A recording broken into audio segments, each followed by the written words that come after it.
and there are a couple of names that are very well known in the large cap category that are at the top of the list, which is ICICI Prudential Bluechip Fund, which was ranked 1 in the previous quarter that you ranked, and also is ranked 1 this time around, and Nippon India Large Cap Fund as well. JM Large Cap also makes it to that list, all three of which were ranked 1 in the previous quarter as well. What's working for these schemes?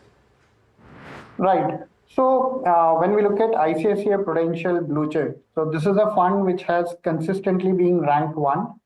When we look at the historical ranking, it's ranked 1 for the last 4 consecutive quarters. When we look at the parameters where it has fared well, it is ranked 1 on performance. It also has lower volatility in its performance. That means it's ranked 1 even in the volatility parameter. It's a fairly diversified portfolio at the sector level, which means that it's again a rank 1 in terms of industry diversification. Now the fund is fairly large in terms of assets.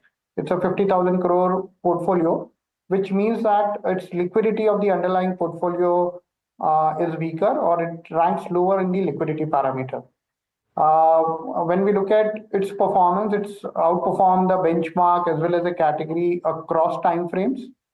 Some of the sector or the stocks in some of the sectors like auto, power, energy, they have positively contributed to its performance.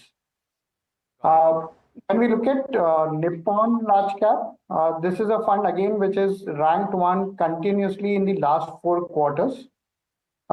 This is a fund again delivering return higher than the benchmark as well as category across time frames.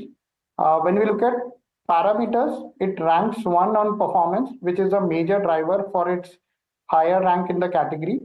But when we look at parameters like liquidity, it is ranked 4, partially because of the large asset size that the fund has.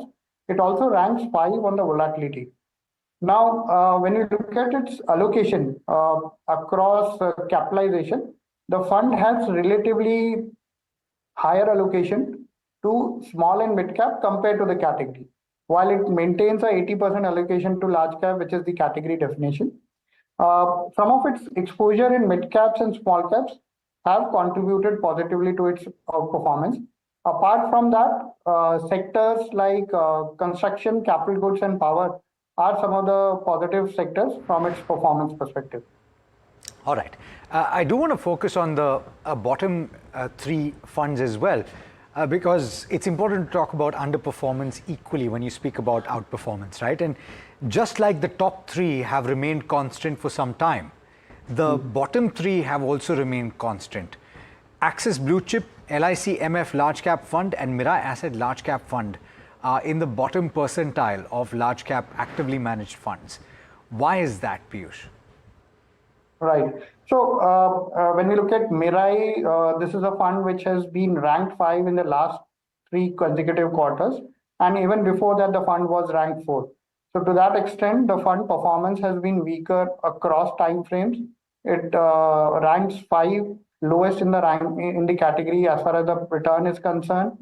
Some of its exposure in the mid-cap space and also some of the sectors like financial services and IT is where the fund has lost out in terms of performance.